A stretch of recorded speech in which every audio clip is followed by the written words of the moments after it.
Bismillahirrahmanirrahim. Alhamdulillah, alhamdulillah, alhamdulillah. Alhamdulillahi rabbil alamin. Wassalatu wassalamu ala asyrafil anbiya'i wal mursalin wa ala alihi wa sahbihi ajma'in. Rabbi shrah li sadri wa yassir li amri wahlul 'uqdatam min lisani yafqahu qawli. Assalamualaikum warahmatullahi ta'ala wabarakatuh. Mari kita sama-sama membaca Ummul Kitab Al-Fatihah. Bismillahirrahmanirrahim. Alhamdulillahi rabbil alamin. Ar-Rahmanir-Rahim. Maliki yaumiddin. Iyyaka na'budu wa iyyaka nasta'in. Ihdinas siratal mustaqim.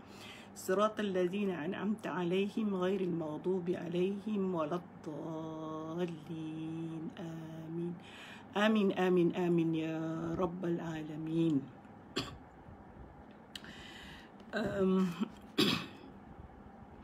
Pertamanya, seperti biasa ya, kita bangun pagi. Ini bukan pagi lagi, sudah waktu duha sedang berlangsung dan mungkin anda semua telah menunaikannya. Kita dengan penuh kesyukuran kepada Allah Subhanahu wa taala meneruskan kehidupan kita dengan harapan ia lebih baik daripada yang lepas ya. Dan tentu sahabat sekalian semua telah pun memasang niat daripada bangun tadi bahawa hari ini mahu melakukan sesuatu yang baik, sesuatu yang diredai Allah, sesuatu yang merupakan perjuangan untuk mendapatkan redha Allah Subhanahu wa taala, mendapatkan rahmatnya. Moga semuanya diganjari oleh Allah ataupun kita ditempatkan di Jannatul Firdaus insya-Allah. Hidup ini adalah perjuangan, hidup ini adalah pengorbanan. Kerana bukanlah artinya perjuangan itu sesuatu yang susah, tetapi sesuatu yang merupakan nikmat yang perlu kita terima dengan sebaiknya. Maksudnya nikmat yang Allah beri kepada kita itu kita terima dengan sebaiknya. Apa maksud menerima dengan sebaiknya? Iaitulah menggunakan kepada yang paling sempurna, yang paling baik. Kalau mungkin ya, semalam kita tentu muhasabah sebelum kita tidur malam tadi. Apa yang kita buat sepanjang hari semalam ataupun hari-hari sebelumnya, mungkin ada kita rasa kurang lengkap, kurang sempurna, maka hari ini kita lengkapkan, kita sempurnakan, kita buat yang paling baik yang kita mampu. Bukan berarti kita menyusahkan diri kita, tetapi kita melakukannya dengan sebaik mungkin. Mudah-mudahan Allah restui kita, Allah akan merahmati kita, Allah melimpahkan rahmatnya dengan sentiasa kita sentiasa berminat, kita sentiasa konsisten, istiqamah, kita sentiasa sentiasa ada rela hati, ada senang hati untuk melakukan kebaikan, melakukan kemurahan hati, maksudnya melakukan sesuatu yang dengan penuh rasa bahagia, melakukan kebaikan, melakukan ibadah kepada Allah Subhanahu wa taala, dan dengan rasa sentiasa ingat, sentiasa maksudnya merasa bersalah kalau tidak melakukan kebaikan pada setiap hari. Semalam macam Bonda sebutkan, Bonda pun suka dengar tazkirah. Kadang-kadang kita dah tahu sebenarnya, tetapi kita selalu alpa dan kita perlu dengar, kita perlu lihat, tonton. Alhamdulillah sekarang ni ada macam-macam. Saya tak ingat sebenarnya semalam Syekh mana yang berikan ceramah tu, tetapi dia masuk dalam hati Bonda.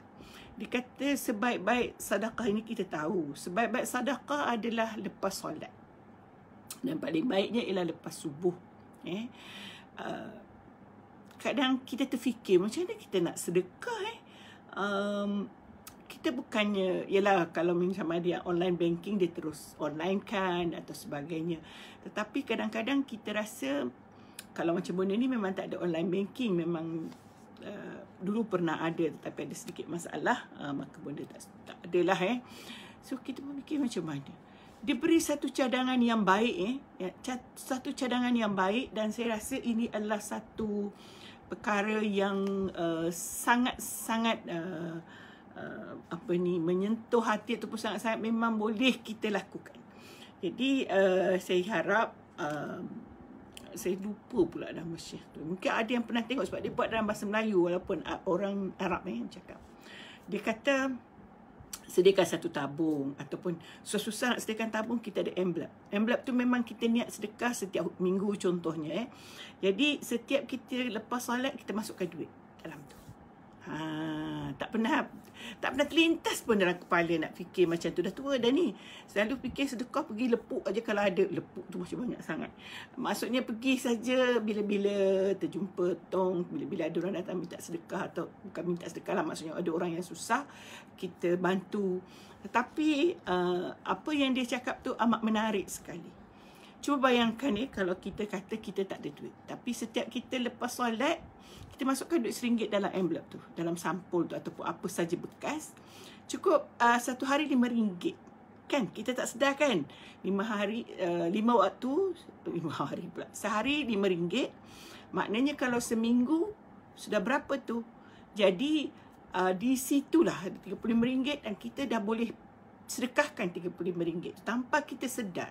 Dan kalau kita macam tidak sempat setiap minggu, sebulan sekali kita buka envelope tu dan kita sedekahkan. Alangkah, dan itu sudah ada niat sebenarnya. Sewaktu kita masukkan sampul itu, kita dah niat dah. Kita nak sedekah. Kita niat dah. Ini memang sedekah. Kita tak kacau. Duit kita 1 sen tak ada pun kita tak ambil duit itu, sebab duit itu dah keluar dah daripada poket kita, dah keluar dah daripada diri kita. Dan satu juga, ini kita semua memang dah pernah dengar, tahu bahawa kalau kita bersedekah itu boleh kita niat, kita sebab amal saleh ini kita boleh tawassul dengannya. Maksudnya boleh kita berdoa, ya Allah, aku bersedekah ni, mudah-mudahan Allah kuatkan iman saya, ya Allah tetapkan iman saya, beri hidayah supaya saya sentiasa buat baik. Itu satu sedekah.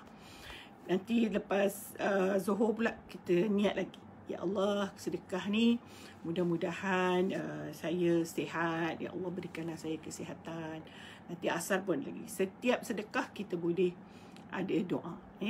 Jadi memang malaikat akan turun kepada, ini memang ada hadisnya, turun setiap lepas subuh untuk mencatatkan doa kita, mencatatkan sedekah kita. Maka kita sedekahlah. Kita kata lepas subuh, oh ustazah susahlah pula nak sedekah lepas subuh, nak sedekah makanan, orang semua belum susah, kita loceng rumah dia pun tak bangun. Kita nak sedekah, kalau orang muda-muda mungkin banyak ada online banking, dia klik, dia masukkan duit. Macam kita, macam benda ni tak ada. Itu adalah satu kaedah yang diberi, dan saya sharekan ni sebenarnya sebab Bonda tahu sebelum tu, tapi mungkin tak pernah terlintas nak keluarkan setiap waktu. Itu. Memanglah kalau ada orang kebetulan, ada kita rasa kita boleh bagi sedekah, ada anak saudara, ada siapa datang rumah kita, boleh sedekah, tapi kita tak, bukanlah dia datang setiap waktu solat kan. Jadi kita simpan dalam tu. Kita boleh je kalau kita dah kumpul 2 hari 3 hari, ada yang datang, kita tahu dia nak sambung belajar ataupun dia pelajar, kita ambil bagi. Mungkin dah 2 hari dah RM10, kan. Tidaklah perlu nak cari lagi mana duitku simpan, letak kat mana. Kita dah tahu envelope tu untuk sedekah. Macam tu juga Bonda pernah sebut sebenarnya. Kalau kita dapat duit hasil daripada harta orang tua kita, saya tahu ramai di sini yang ada harta daripada warisan orang tua. Kadang-kadang rumah sewa, kadang-kadang tanah yang ada kelapa sawit, ada getah, ada sebagainya. Maka mungkinlah sebulan sekali, 2 bulan sekali, dapat duit simpan. Dan ambil 20% daripadanya. Saya sebut 20% kalau kita banyak duit yang lain. 20% simpan dalam envelope tu. Niatkan sedekah terus. Jadi kita tak kacau dah duit tu. Apabila kita tak niat begitu, nanti lama-lama habis dalam poket kita. Kita guna, kita tak sedar. Kita tarik, kita tak sedar. Jadi itulah, dan Bonda ulang sekali lagi, sebelum dah 2 kali ketiga rasanya bonda sebut ni, kalau kita sedekah terutamanya harta orang tua kita, please lah, tolonglah. Ya Allah, ini adalah hasil usaha orang tua saya, mudah-mudahan pahalanya kembali kepada dia. Okey, itu catatan kongsian pagi sebelum mula tadabbur kita. Tadabbur kita pada hari ini ialah pada ayat ayat berapa ya? 71. Okay. Sahabat sekalian, subhanallah, kita dah sampai ayat ke-71. Masya Allah, tabarakallah.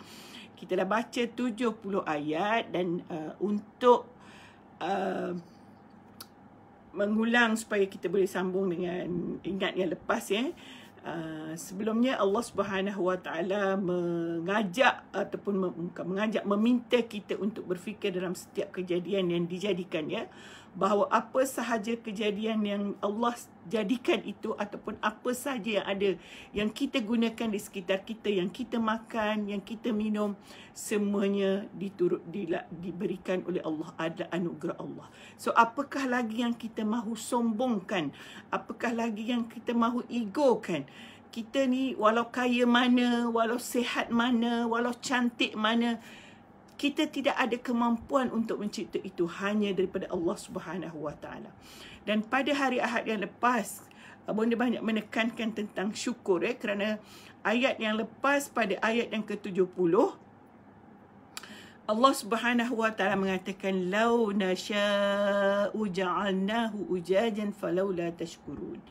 Kalaulah Allah Subhanahu Wa Taala mahu air yang kita minum itu masin sehingga kita tidak boleh menelannya, maka dia mampu, dia boleh, memang berkuasa. Tidak ada pun yang menegahnya untuk melakukannya. Tetapi Allah itu maha baik, Allah itu maha penyayang, Ar-Rahman, maka dijadikannya tawar dan sesuai. Kita nak letak garam sikit kalau kita masak untuk jadikan lauk, kita nak letak gula sikit, benda sebut sikit tu ya, maksud sesuai dengan diri, tekak dan sesuai dengan kesihatan. Falaula tashkurun, baiknya kamu syukurlah. Dan kita dah bicara panjang tentang syukur pada minggu lepas. Mudah-mudahan kita menjadi hamba yang sentiasa bersyukur. Dan tanda-tanda syukur juga kita telah bicarakan, iaitu melakukan terus amal soleh, dan kita boleh menjadikan Rasulullah sebagai contoh, di mana dia tanda syukurnya ialah bangun setiap malam menunaikan solat malam.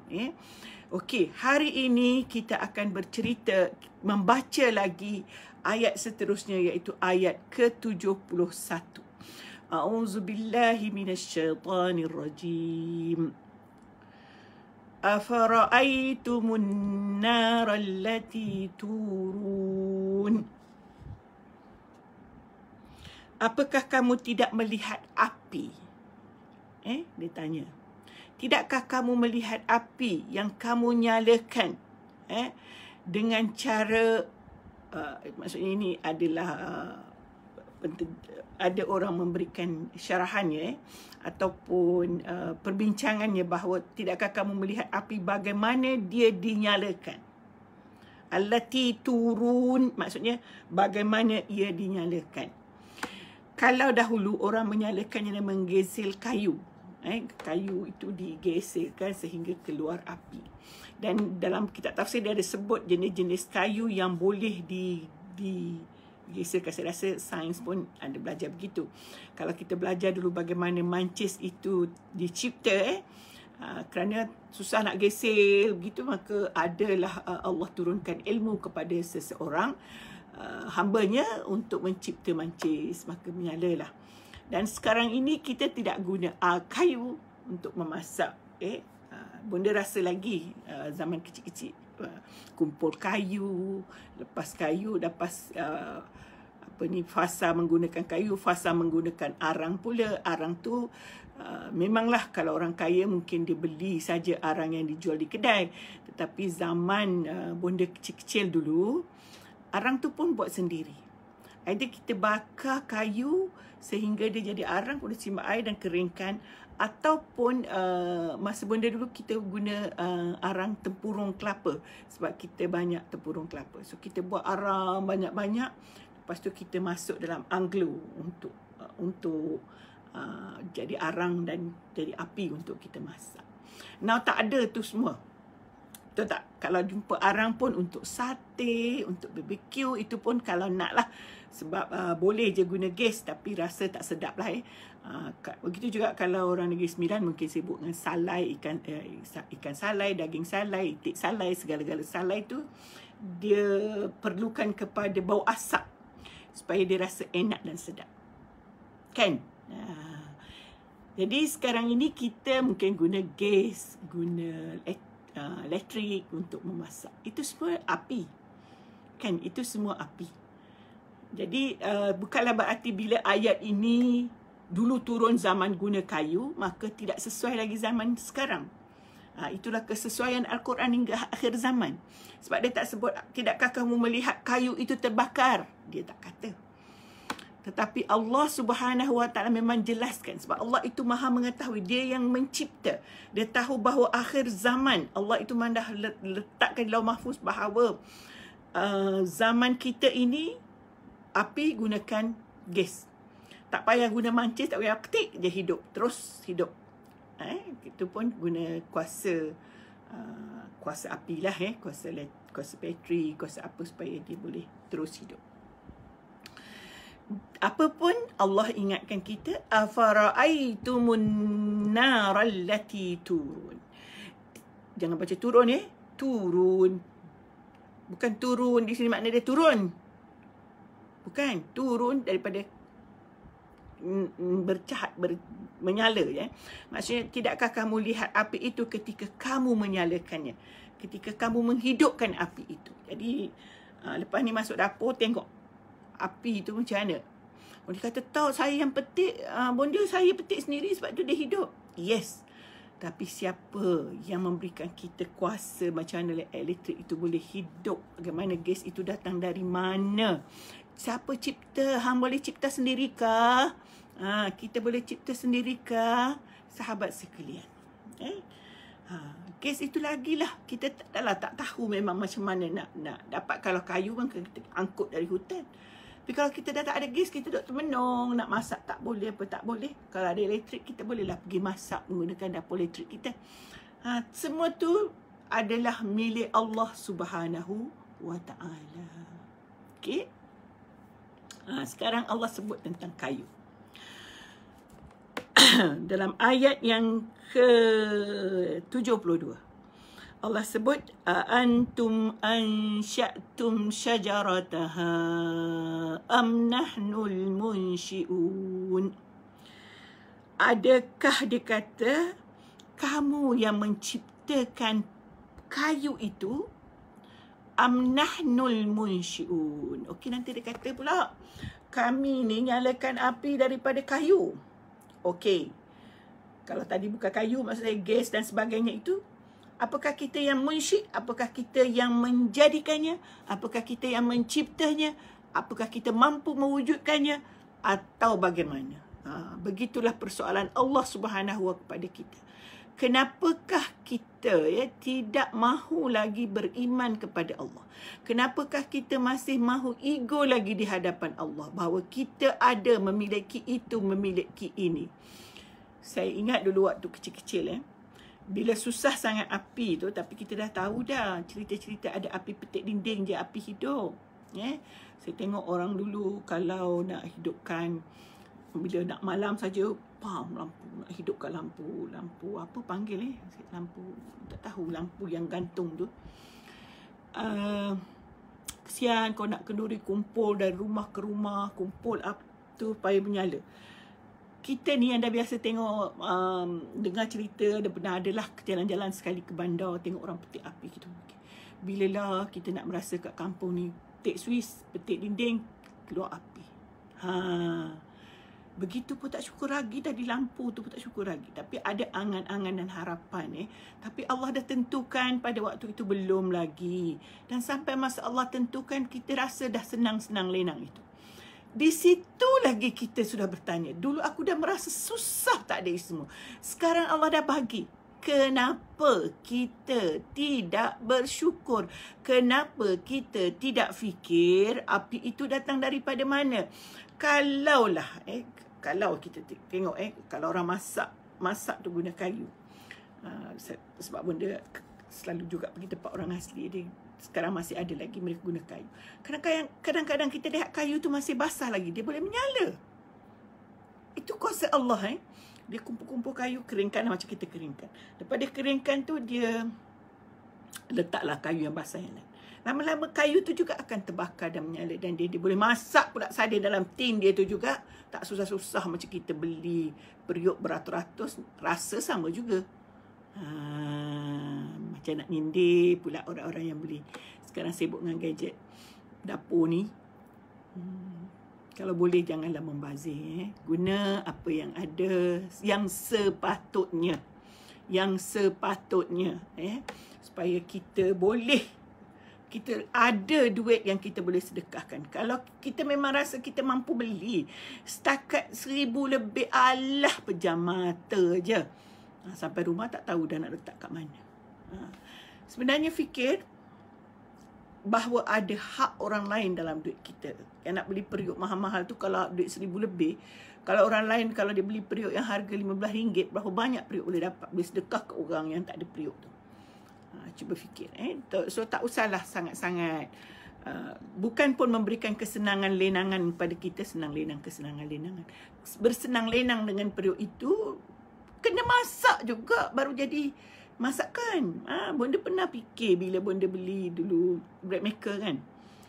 Memang mula-mula tu semangat tu masuk situ terus jadi roti. Boleh pula kita lambatkan esok pagi anak kita nak pergi sekolah, baru roti tu terbakar panas. Seronok. Tapi saya rasa dalam sebulan 2 lepas tu fikir, tak ada pula petik aja terus dah keluar roti. Tak payah masukkan, tak payah pergi cari tepung, tak payah pergi cari bahan dan sebagainya. Tengok manusia yang insaf, kita tak boleh insaf dengan kesalahan kita. Lalu menjadilah gajah putih bread maker tu. Sebab tu dah tua-tua ni fikir tak mahulah beli yang bukan-bukan, kerang dia jadi gajah putih. Masa untuk memikirkan bahawa duit yang ada itu perlu dikongsi kepada orang lain. Bukan kita beli perkara-perkara yang sia-sia. Okey, itu cerita pasal api tadi tu. Jauh ceritanya sebab semua tu guna api. Bread maker tu pun guna api, elektrik. Tak boleh, kalau tak ada, tak jadi juga. Kan? Tapi benda masih boleh terima korang beli bread maker ni. Kalau beli periuk yang nak letak, tak tahulah ada je bread maker jual 300-400 dapat dah. Mengapa kita nak habiskan duit beli ribu-ribuan? Okey. Jadi Allah tanya kita, antum ansya'tum syajarataha, adakah kamu mampu maksudnya membuat pokok kayu itu, kayu yang dibakar api itu, mampu tak kita buat? Nanti kita kata tak apa, kalau tak ada elektrik, tak ada gas, tak ada apa, kita pakai kayu. Yes, you dapat kayu dari mana? Kayu itu pun adalah ciptaan Allah. Kita tak mampu nak hidupkan. Kita dah cerita dah pasal tanaman-tanaman, pokok-pokok beberapa dalam siri-siri yang lepas, bahawa dia tidak akan tumbuh sekiranya bukan Allah yang tumbuhkan. Dia boleh mati pada bila-bila masa, boleh kering pada bila-bila masa tanpa dapat hasilnya. Kalau dah kering tu bolehlah guna kayu api, tapi siapa nak tumbuhkan dia? Mampukah kita menumbuhkannya sehingga dia boleh menjadi kayu? Itu kita tidak mampu, melainkan datang daripada Allah. Sebab Allah dah cakap am nahnul munsyi'un, atau kami yang menjadikannya. Sekarang sampai kita kepada ayat 73. Ini yang Buddha war-warkan dalam tajuk kita hari ini. Nahnu ja'alnaha tazkiratan wa mata'an lil muqwin. Nahnu ja'alnaha, kami, kata Allah. Ja'alnaha, kami jadikan. Tazkiratan, sebagai satu peringatan, wa mata'an lil muqwin, dan juga sebagai tanda yang memberi kebaikan kepada orang yang musafir. Kita baca apa maksud muqwin itu dulu. Sekarang kita pergi kepada nahnu ja'alnaha tazkiratan. kami jadikan dia sebagai peringatan.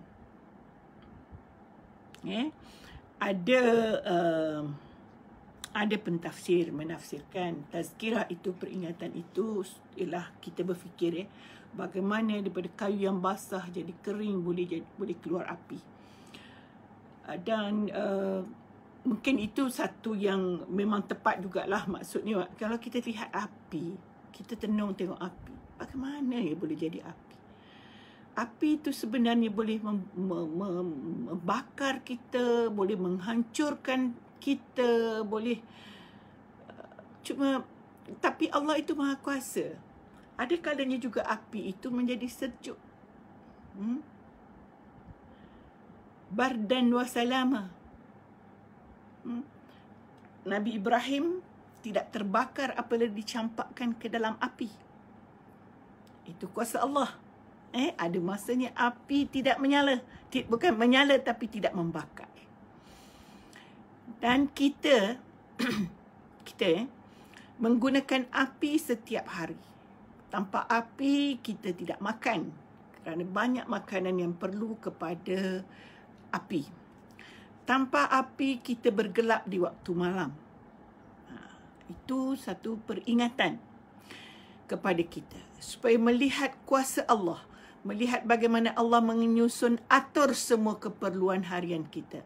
Melihat bagaimana Allah mahu meletakkan, menjadikan kita mudah bagi manusia. Ada air. Air itu perlu dididihkan untuk membuang bakteria yang ada di dalam. Supaya kita boleh minum dengan baik. Tidak mengganggu kesihatan. Allah jadikan beras, pokok padi. Dan daripada masa pembersihannya lagi pun memerlukan api dah kuasa untuk membuang. Tapi boleh juga katakanlah menggunakan tenaga. Tetapi apabila kita nak jadikan dia nasi, kita perlu api. So, kita fikir tak? Api itu kalau Allah tidak jadikan, nahnu namut, kita akan mati. Kita tidak makan benda yang baik, tidak sihat dan sebagainya. Kan? Itu satu tazkirah yang pertama. Peringatan yang pertama. Tazkirah yang kedua ialah api. Bila nampak api, apa yang anda fikirkan? Apa yang anda fikirkan? Ada hadis Rasulullah sallallahu alaihi wasallam yang bercerita tentang api. Saya nak bacakan hadis tu tadi, mana saya pun dah tak ingat. Bahawa sebenarnya api itu adalah satu peringatan kepada kita. Cuba-cubalah sentuh api itu. Cuba-cuba letak tangan di atas api yang sedang menyala. Bukan menyala yang besar-besar, yang membakar itu. Yang atas dapur kita je lah. Kita pun letak tangan kita sampai 5 minit atas api tu. Tak tahulah terbakar ke tak, tahan ke tak. Fikir tak macam tu? Mari kita cuba letak tangan kita atas api sebelum letak periuk. Berapa minit tahan? Itulah yang dikatakan tazkirah, peringatan bahawa api itu sebenarnya adalah satu juzuk daripada nar jahannam. Saya nak bacakan hadis ini. Nabi sallallahu alaihi wasallam qala, inna narakum hazihi allati yuqidu banu adam juz'un min 70 juz'an min nar jahannam. Sesungguhnya dia kata api yang yuqid, yang dinyalakan oleh Banu Adam, anak Adam ini adalah satu juzuk daripada 70 juzuk neraka, 70 bahagian neraka, api neraka. Faqalu, kemudian ada yang tanya Rasulullah, ya Rasulullah, in kanat lakafiyah, qala fa innaha faddalat 'alayha bi 69 juz'an kullahunna mithlu. Rasulullah nak terangkan itu adalah sebahagian kecil daripada api neraka. Kalau anda nak bandingkan panasnya api neraka, maka cubalah letak di situ. Itu baru kecil. Malah kalau kita lihat ada manusia terbakar dan sebagainya, melecur seluruh badan. Itu api dunia, bukan api neraka. Sebab itu Bonda tanya, apa yang kita fikir apabila melihat api? Apabila kita melihat api, kita baca waqina azabannar, ya Allah, jauhkanlah kami daripada azab api neraka.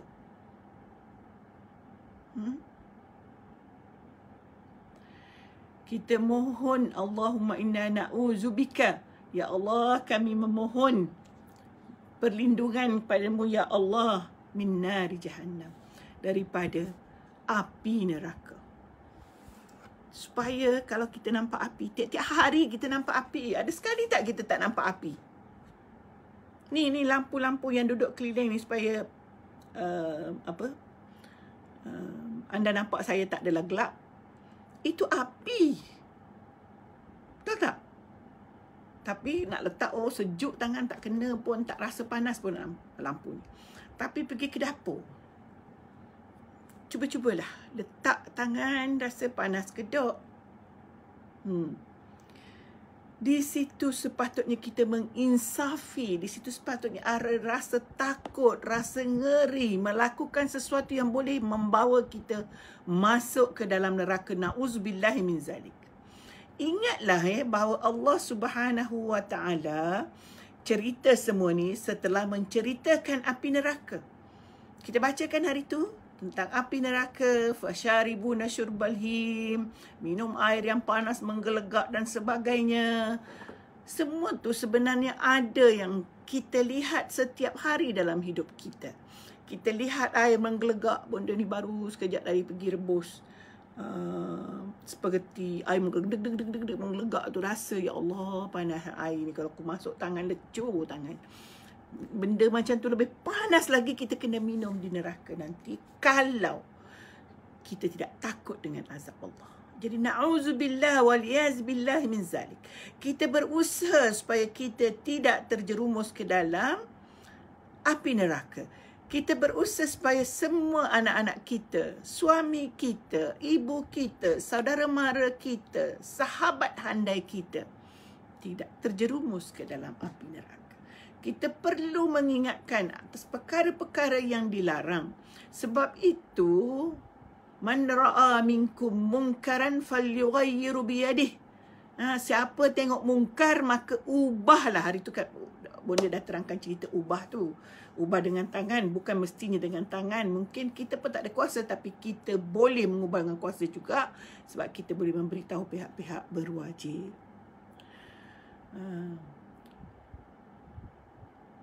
Fa'illam yastati' fabilisani. Kalau kita tak mampu ubah dengan tangan, kita ubah dengan lidah. Kita ubah dengan memberitahu. Memberitahu, menjelaskan, menasihati, memujuk. Dia ada banyak cara ni. Bukan semestinya kalau orang tu buat mungkar, hey mungkar ni masuk neraka. Bukan macam tu caranya. Kita ada cara melahirkan kasih sayang. Kita ada cara memujuk. Kita ada cara membelai. Macam-macam Sebenarnya bukan berarti kalau kita nak larang orang tu buat perkara mungkar, kita terus pam-pam macam tu. Kita bina hubungan kasih sayang. Mungkin kita kata I love you, sayang, kawan-kawan ni, kita WhatsApp sayang 2-3 hari. Dia tanya gini. Kadang-kadang ada Allah tu bukakan peluang untuk kita bercakap dengan dia tentang perkara yang sepatutnya kita beritahu daripada awal, tetapi kita minta pada Allah supaya sesuaikan masa. Kerana dia tanya, kenapa ya saya jadi macam ni. Kita pun adalah peluang. Ya Allah, kita perlu dekatkan diri pada Allah. Gini. Jauhi perkara yang dilarang Allah. Itu sudah sampailah kan. Tidak, dia tak marah, dia tidak terasa susah dan sebagainya. Ataupun mungkin dia kecil hati dengan kita. Kita dah takut sangat kawan kita kecil hati. Kita tak takut Allah marah kat kita. Kita takut kawan kita kecil hati. Itu masalah kita tu. Masalah orang berdakwah ni, itulah dia. Tetapi memang betul, kita kena cari. Bahasa Melayu pada menyebutkan tarik rambut daripada tepung tak teburan, rambut tidak putus. bagaimana usaha itu kita kena perlu fikir. Itulah cara kita menahan sahabat kita daripada masuk api neraka. Mudah-mudahan kita dengan niat kita membantu dia, Allah juga selamatkan kita. Sebab kita pun tak jamin diri kita. Kita bukan for fact untuk katakan tak masuk api neraka. Tetapi kita berdoa setiap hari supaya kita tidak masuk api neraka. Kita mohon rahmat Allah supaya kita tidak masuk api neraka. Sebab itulah Allah kata, nahnu ja'alnaha tazkirah, sebagai peringatan.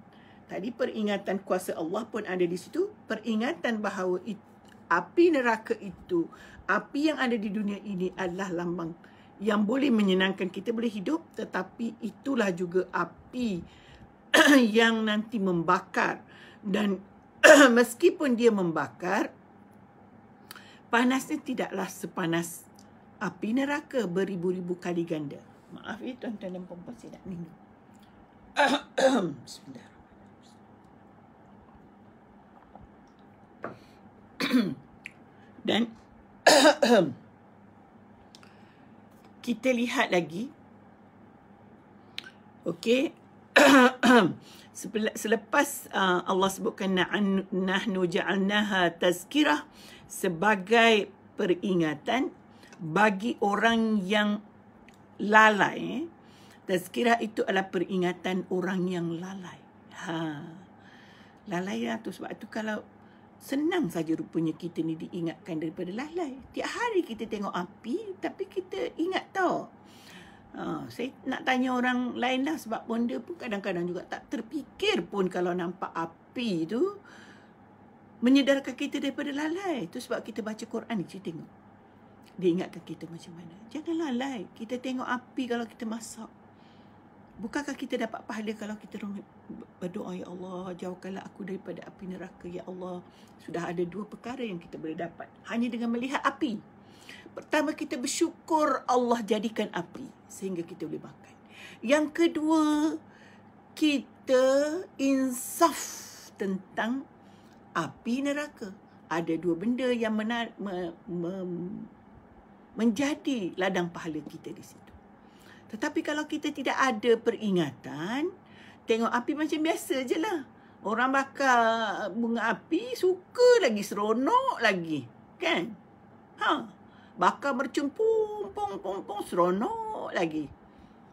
Ingat Allah tidak. Bakar tu bakar duit namanya. Tapi kadang-kadang kalau serba sedikit, maksud meriang-riakan kanak-kanak dengan bunga api, jangan mercun bunga api itu adalah bagus. Tapi kalau sudah melampau, beli yang puluh-puluh ringgit terjun, cumpan tu, memang kita baling duit. Namanya baling duit, buang duit. Kalau kita tadi beli yang beratus tu, kita sedekah ke orang, lagilah orang boleh hidup dengan duit kita. Ni tak kita beli hak mahal-mahal mercun tu, buat apa? Beli mahal-mahal. Beletih tak makcik punya? Beletih bila tak beletih bonda, bila beletih punya makcik nenek kau gitulah. Tapi betul atau tidak bonda sebut ini, betul kan? Allah kata kalau tengok api itu tazkirah, tetapi kita tengok api itu suka. Di mana? Kenapa? Memanglah suka. Ada api, kalau tak ada api kita tak makan. Itu syukur. Maka kita dapat pahala. Kalau kita masak, kita nampak api, kita syukur. Alhamdulillah kita kenyang. Kalau kita masak sedap-sedap, kita bagi kepada orang. Orang makan. Itu tanda syukur kita. Kan? Kalau kita kalau kita insaf daripada api neraka, itu juga memberikan kita pahala. Okey. Kemudian wa mata'an lil muqwin, dan juga sebagai tanda yang memberi kesenangan kepada orang-orang yang musafir. Muqwin itu asalnya daripada qawi, kuat. Kenapa orang musafir itu dikatakan muqwin? Sebab kalau bukan orang kuat, dia tak musafir. Bunda masa muda-muda macam-macam tempat musafir. sekarang ini kalau orang sebut musafir, terkejit-kejit mata nak fikir. Mampukah, tak mampukah, ya? Tapi syukur Allah dah beri peluang, dah beri masa, macam-macam dah Allah bagi. Bila dah tak mampu tu, syukur juga sampai masanya kita duduk rumah, mengingat dan mengenang bagaimana kuasa Allah, bagaimana rahmat Allah bagi kita. Kita dah tengok orang cerita Turki, kita pergi Turki, orang cerita Paris, kita dah pergi. Syukur kan? Kita dah tengok dah semua tu. Kekuasaan Allah, macam-macam perkara-perkara yang kita rasa kebesaran Allah Subhanahu Wa Taala. Tapi ini tidak, kita duk simpan gambar je, duk tengok gambar seronok je, tak ada fikir mengingati Allah Subhanahu Wa Taala. Ingat tak? Bercerita pasal api ni, kalau musim salji, musim snow turun yang kita semua gila-gila nak tengok tu, kalau tak ada api, mati kita tak tidur. Kan? Tu kadang-kadang kita fikir, seronoknya tengok snow, orang duk cerita tengok gambar kat snow lah, ginilah. Kita tak tahu kalau snow tu kita layankan dan kita tidak pandai untuk memanaskan diri, maka kita pun boleh membawa maut. Tapi Allah itu Maha Penyayang. Allah ilhamkan orang bagaimana buat heater, bagaimana nak panaskan api. Dulu orang pakai unggun api, hidup api bakar gitu, zaman dulu-dulu masa Allah belum beri ilmu lagi. Begitulah kurniaan Allah kepada kita yang kita perlu sangat syukuri. Di balik tadi, untuk orang musafir itu, api itu digunakan untuk mereka menyediakan makanan dalam perjalanan. Malah api itu adalah penunjuk jalan kepada orang yang musafir. Siapa ingat cerita, kita baca cerita Nabi Musa, ya? Ingat dah? Kita ingat dah. Masa kita baca surah apa tu, di mana Nabi Musa AS sedang musafir daripada daripada Madian ke Mesir, dan perjalanan jauh dia ke penatan, dia melihat api. Nampak? Dia lihat api itu tanda bahawa ada manusia di situ. Adalah, maksudnya bukan manusia, ada api yang mungkin boleh digunakan untuk masak, boleh digunakan untuk menyuruh jalan yang gelap. Nampak? Nampak tu dalam Al-Quran pun ada sebut bahawa api itu penting bagi seorang musafir. Kalau kita naik flight kan, kita ada nampak rumah api. Nama pun orang Melayu panggil rumah api. Itu adalah penunjuk kepada pilot nak tengok laluan dan sebagainya. Boleh turun ke, boleh lalu ke, tak boleh lalu ke. Itu semua penunjuk kepada orang musafir. Memang api itu adalah satu yang mesti bagi orang yang musafir. Jadi sekarang mungkin mudah kita fikir dia bawa lah. Tak bolehlah bawa periuk elektrik kan, tak jumpa dalam perjalanan padang pasir, tak jumpa. Yang paling penting dia bawa mancis lah untuk menyalakan api kan, dan sebagainya.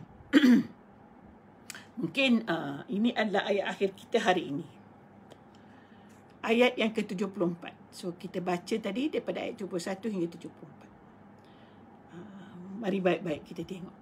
Selepas Allah Subhanahu Wa Taala menceritakan kepada kita bagaimana penciptaan semua untuk kebaikan kita yang satu pun kita tidak mampu lakukan, akhirnya Allah Subhanahu Wa Taala kata, fasabbih bismi rabbikal azim.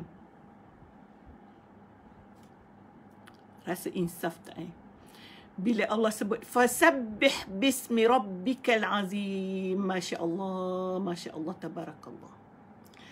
Subhanallah, subhanallah, subhanallah. Oleh yang demikian itu, dia kata, wahai orang yang lalai. Maksudnya orang yang tadi dicerita tak ingat air, tak ingat tumbuh-tumbuhan, tak ingat kekuasaan diri, apa yang kita mampu dalam diri kita, tak ingat tentang kuasa Allah menjadikan api. Fasabbih bismi rabbika, bertasbihlah kamu dengan memuji nama Tuhan kamu yang maha besar. Okey, Mungkin ini adalah satu yang Bunda nak tekankan tentang tasbih ini sebelum kita berpisah pagi ini. Mudah-mudahan kita jadikan amalan setiap hari. Saya kira semua para sahabat sekalian biasa mengamalkannya. Tetapi kita ulang, kita sebut bagaimana kebaikannya supaya kita tidak meninggalkannya, tidak terlalai untuk menyebutkannya. Sebab itu kita sentiasa menyebut subhanallah wa bihamdih, subhana rabbil ala wa bihamdih, subhana rabbil azim wa bihamdih. Ini adalah untuk menghilangkan kelalaian kita, menghilangkan kita punya lalai daripada ingat Allah Subhanahu wa taala. Sebab itu fasabbih bismi rabbikal azim. Bertasbihlah dengan nama Tuhanmu yang Maha Agung. Saya ingin ceritakan sedikit. Kita dah memang tahu bahawa para sahabat Rasulullah sallallahu alaihi wasallam memang suka berinfak, suka bersedekah. Utamanya mereka yang ada kemampuan. Tadi pun astagfirullahalazim. Nak bersin tak jadi. Tadi pun Bonda cerita tentang sedekah yang Bonda kongsikan pandangan ulama kita. Apa yang Bonda nak ceritakan dahulu zaman para sahabat suka bersedekah. Tapi ada juga sahabat yang tidak mampu. Lalu dia menemui Rasulullah dan bertanya, wahai Rasulullah sallallahu alaihi wasallam, ya Rasulullah, dia kata, mereka ada duit, mereka ada kemampuan, ada harta, boleh berbelanja, boleh berinfak, boleh bersedekah. Tapi kami ni tak ada apa. Kami nak makan pun tak cukup. Apalah yang kami boleh sedekahkan? Lalu apa jawab Rasulullah sallallahu alaihi wasallam? Dia kata, kamu janganlah bersedih, dia kata. Apa caranya nak bersedekah? Rasulullah kata, kullu tasbihatin sadaqah. Semua tasbih itu adalah sedekah. Subhanallah, itu sedekah. Kullu takbiratin sadaqah. Semua takbir itu sedekah. Jadi kita baca subhanallah, Allahu akbar, itu sedekah. Kullu tahlilatin sadaqah. Semua la ilaha illallah itu sedekah. Kullu tahmid dan kita membaca alhamdulillah itu sedekah. Dan dalam satu hadis juga dia menyebutkan ini disebut oleh Anas bin Malik dalam kitab, bahawa semua zikir itu adalah kafarah, adalah penghapus dosa. Kalau kita nak dosa kita terhapus, cukup mudah sebenarnya. Sehingga dalam hadis itu dia menyebutkan, saya tak ingat dia punya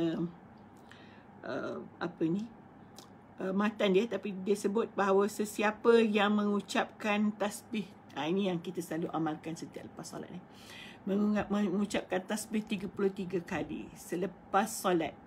Lepas solat mengucap tasbih 33 kali, tahmid 33 kali, takbir 33 kali, dan kita akhiri yang keempat la ilaha illallah. Sebab dia dah jadi 99, kita nak cukupkan dia 100, kita baca la ilaha illallah wahdahu la syarikalah. Betul kan? Kita baca jadi 100. Dia kata itu adalah menghapuskan dosa, walaupun dosa itu sebanyak buih di laut. Nak bayangkan lautan di dunia ini ada banyak mana? Buih-buih laut banyak ke? Jadi kalau dosa kita meskipun sebanyak buih-buih di laut akan terhapus dengan zikir kita itu. So sesuatu perkara yang kita tak boleh tinggalkan selepas solat, tak kira solat apa pun, bukan maghrib dengan isyak saja, tetapi semua solat, bacalah 3 tahmid, bacalah tasbih subhanallah, bacalah alhamdulillah, dan takbir Allahu akbar. Dan kita sudah la ilaha illallah wahdahu la syarikalah. Mudah-mudahan terhapus dosa kita. Tapi bukanlah kita ni, terhapus dosa, aku buat dosa lagi. Terhapus, aku buat dosa lagi, nanti terhapus. Oh tidak macam tu. Tidak, tuan-tuan dan puan-puan. Kita ni Apabila kita dah baca tu, memang kita jaga diri kita daripada perkara-perkara yang merupakan dosa. Itu doa kita. Mudah-mudahan kita istiqamah dalam perkara mempertahankan diri kita daripada melakukan perkara-perkara dosa. Mempertahankan bahawa kita sentiasa melakukan amal. Jadi tuan-tuan dan puan-puan sekalian, jangan lupa baca. Kita sebut juga lidah sentiasa basah. La zala lisanuhu rutaban. Lidah kita sentiasa basah dengan tasbih dan takbir. Okey, ada sedikit peringatan ni, perkara biasalah kerana saya orang perempuan agaknya. Mungkin orang lelaki ni tak tahulah ada masalah atau tidak. Ada juga mungkin saya pernah ada anak kecil. So mungkin para sahabat sekalian ada anak kecil atau ada sebab-sebab yang lain. Kita terkejar-kejar sehingga solat itu, masa kerja pun begitu, pukul 2 kita kena masuk. Jadi kita tak banyak ruang sebenarnya, padahal baca tasbih itu 15 minit pun tak sampai. Katalah kita sudah tidak ada ruang, tempat duduk pun tak ada, pergi surau sekarang kat mana-mana kecil, muat 2 orang je. Orang lain dah beratur nak solat, macam tak ada lain tempat solat. Jadi kita pun bangun. Sebenarnya tasbih itu tak semestinya kat tika semayang, tuan-tuan dan puan-puan sekalian. Kita boleh baca di mana-mana. Kita dah siap bangun. Kalau kita orang perempuan ni kan, kita dah siap bangun, kenalah pakai tudung balik semula, apalah kadang-kadang kita tukar pakaian kita. Sambil itu kita baca tasbih, kita baca tahmid, kita baca. Maksudnya kita dah bangun tu, kadang-kadang kalau macam benda ni tak tahan duduk lama kan. Semayang tu memang tak boleh lah lepas tu duduk balik. Tapi boleh sempat lagi baca tu. Tapi kalau lah katakan kita terpaksa baring, dalam masa baring tu kita boleh baca, tak ada larangan. Anak kita nangis, kita nak buai, kita buai, bacalah tasbih tu. Kita menyusukan anak kita tasbih, kita tahmid, kita takbir. Lagi bagus anak kita dengar kalimah-kalimah cantik, kalimah-kalimah indah. Tidak perlulah kita kata, oh ustazah ni, saya baru beri salam anak saya dah panjat dah. Saya pernah ada anak, tahu. Tapi macam itulah kita kadang alpa. Yes, ambil anak itu, baca subhanallah. Ambil anak itu susukan. Kalau dia nak susu dah, baca, teruskan baca tahmid, teruskan baca subhanallah tu ni.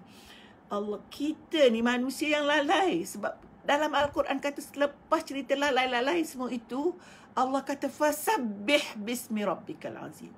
Bacalah subhanallah, subhanallah, subhanallah, subhanallah. Mudah-mudahan kelalaian kita itu akan terhenti, stop. Itulah yang kita doa. Kerana kita memang selalu lalai. Ingatlah tuan-tuan dan puan-puan. Kita baca daripada hari-hari yang lepas. 2 perkara yang dalam kehidupan kita, kita tengok setiap hari. Tapi kita ingatkah kepada Allah? Air dan api. Tanpa keduanya kita mati. Kalau orang kita kata cerita pasal buah-buahan tadi, tak makan buah pun tak apa ustazah. Saya tapi tak tahu dia makan buah padi, itu tak tahu. Itu buah juga, kan? Tapi apa-apa hal pun, hari ini ingatlah wahai sahabat, pada diri saya dan diri sahabat semua, perkara yang mudah untuk mendapatkan pahala Allah, perkara yang mudah untuk menghilangkan dosa-dosa ialah dengan membaca zikrullah. Berzikirlah kepada Allah. Zikir mudah saja, subhanallah. Tak payahlah kalau nak baca subhanallah bihamdi. Akhir-akhir itu tambah tu lagi baik. Kita nak baca subhanallah, kita nak baca Allahu Akbar, kita baca alhamdulillah. Tapi kita kena faham tuan-tuan dan puan-puan sekalian. Walaupun kita sambil menyusukan anak tu, kita sebut subhanallah, kita ingat dalam hati kita. Kita sebut subhanallah, itu maha suci Allah Subhanahu wa taala. Maha besar Allah itu. Allahu Akbar, Allah itu maha besar. Alhamdulillah, segala puji bagi Allah. Jadi saya nak sebutlah selalunya kita kan, lepas mayang anak kita panjat sini, kita puji, Alhamdulillah, Alhamdulillah, Alhamdulillah saya dapat anak, ya Allah, Alhamdulillah ada anak saya ganggu saya. Kan? Kita, sebab itu hati kita tenang. Kalau tidak, kita marah je bila anak kita ganggu kita. Alhamdulillah ada anak kita. Sekarang ni ada cucu. Bunda ada cucu, bunda ada tahulah. Kita ni, kalau mak-mak ni dia selalu marah ke cucu kalau kacau. nenek-nenek itu ganggu juga. Sebab bila cucu dia lalu depan, rasa nak peluk sangat budak tu. Tak kita pun, dia saja nak pergi main-main, kita lah tak tahan dia nak meluk sangatnya. Sebabnya itu rasa lain kasih sayang seorang nenek dengan mak. Tapi tak salah kita ambil dia, kita baca Alhamdulillah. Tak salah kita ambil dia, kita teruskan zikrullah kita. Kadang-kadang anak-anak ni tak tahu pun apa yang kita baca. Tapi bila kita sentiasa baca, sentiasa sebut, insya-Allah dia akan simpan dalam pemikirannya. Mudah-mudahan dia juga menjadi hamba yang sentiasa berzikir. Sebab kita zikirkan dia daripada kecil lagi. Dan percayalah bahawa zikir itulah yang membantu dia. Yang Allah yang menjadikan Allah menurunkan barakahnya kepada dia, menurunkan rahmatnya kepada mereka, menjaga mereka. Yang kita selalu takut sangat anak kita besok jadi itu, jadi ini. Jadi kita mohonlah dengan Allah supaya menjaga mereka dengan sentiasa memandikan dia. Saya sebut memandikan, maksudnya kita sentiasa taburkan zikir kepadanya supaya mereka memang terpelihara daripada perkara-perkara yang tidak baik dengan zikir ini. Okey, itu sahaja mungkin yang dapat Bunda sampaikan pada pagi ni. Ingat ya, sehingga kita bertemu lagi pada hari Khamis. Perkara yang kita pegang hari ini ialah membanyakkan zikrullah, tasbih. Tak susah pun baca subhanallah, alhamdulillah, Allahu akbar, akhirnya la ilaha illallah wahdahu la syarikalah. Mudah-mudahan Allah menghapuskan dosa kita walaupun sebanyak buih-buih di laut. Okey, itu sahaja. Mari kita berdoa kepada Allah Subhanahu Wa Taala. Mudah-mudahan Allah menjauhkan kita daripada api neraka. Kalau Bunda perasan kita baca selalu doa selamat, baca apa tu, siapalah baca setiap hari. Memang kita selalu kita baca Rabbana atina fid dunya hasanah wa fil akhirati qina azabannar, itu mesti ada. Jauhkanlah kita daripada api neraka. Api neraka itu mesti kita mohon pada Allah supaya kita dijauhi, supaya kita tidak masuk dalam api neraka nanti. Okey, jadi ya Allah, mudah-mudahan kita dapat menjadi hamba yang sentiasa lisannya rutab, basah, menyebut kalimah Allah, menyebut zikrullah. Maksudnya sentiasa. Jangan takut kalau orang tu bertasbih banyak-banyak, menakutkanlah dia ni, baca tak berhenti. Jangan takut. Itulah sebaik manusia yang boleh duduk bersama kita kerana sentiasa ingat kepada Allah. Okay, akhirnya kita baca doa selamat. Bismillahirrahmanirrahim. Allahumma inna nas'aluka salamatan fid din وعافية في الجسد وزيادة في العلم وبركة في الرزق وتوبة قبل الموت ورحمة بعد الموت ومغفرة بعد الموت. اللهم هون علينا في سكرات الموت والنجاة من النار selamatkan daripada api neraka. والعفو عند الحساب. ربنا لا تزغ قلوبنا بعد إذ هديتنا وهب لنا من لدنك رحمة إنك أنت الوهاب. ربنا آتنا في الدنيا حسنة وفي الآخرة حسنة وقنا عذاب النار. آمين آمين. بسم الله الرحمن الرحيم. والعصر إن الإنسان لفي خسر إلا الذين آمنوا وعملوا الصالحات وتواصوا بالحق. بسم الله سبحان الله. وبالله التوفيق والهداية. والسلام عليكم ورحمة الله تعالى وبركاته.